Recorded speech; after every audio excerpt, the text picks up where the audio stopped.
بسم اللہ الرحمن الرحیم۔ مالی لحاظ سے مشکلات کا شکار افراد کیا کریں؟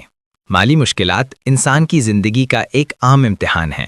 کبھی کاروبار میں نقصان، کبھی روزگار کا مسئلہ اور کبھی حالات کا ایسا دباؤ کہ سمجھ نہیں آتی کہاں جائیں۔ مگر اسلام ہمیں بتاتا ہے کہ مومن کا ہر حال خیر ہے۔ قرآن اور نبی کریم صلی اللہ علیہ وسلم کی تعلیمات ایسے مواقع کے لیے روشن راستہ دکھاتی ہیں۔ سب سے پہلی ہدایت صبر ہے۔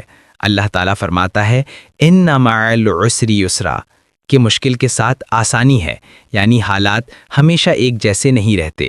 مشکل وقتی ہے مگر اللہ کی رحمت دائمی ہے۔ رسول اللہ صلی اللہ علیہ وسلم نے فرمایا کہ مومن کا حال حیران کن ہے، ہر حال میں خیر ہے۔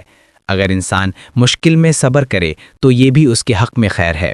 دوسری اہم ہدایت تقویٰ ہے۔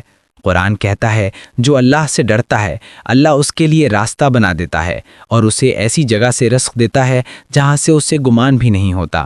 یعنی جب بندہ حلال کمائی، سچائی، امانت داری اور اللہ کی رضا کو مقدم رکھتا ہے تو رب العالمین غیب سے اس کے لیے رزق کے دروازے کھول دیتا ہے۔ تیسری رہنمائی دعا ہے۔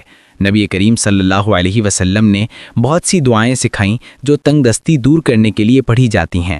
خاص طور پر یہ دعا اللہم اغفنی بحلالک عن حرامک واغننی بفضلک عمن سواک، یعنی اے اللہ حلال کے ذریعے مجھے کافی کر دے اور اپنے فضل سے مجھے سب سے بے نیاز کر دے۔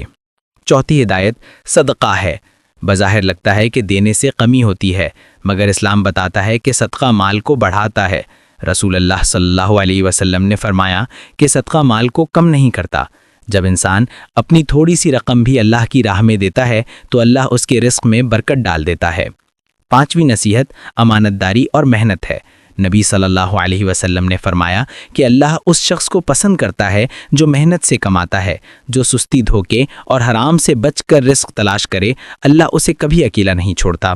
آخر میں سب سے بڑی بات امید اور اللہ پر توکل ہے۔ قرآن کہتا ہے اور جو اللہ پر بھروسہ کرے اللہ اس کے لیے کافی ہو جاتا ہے۔ مشکل وقت امتحان ہے، منزل نہیں۔ اللہ کی مدد قریب ہے۔ آج اگر حالات تنگ ہیں تو کل آسانی آئیں گی کیونکہ رب کا وعدہ سچا ہے۔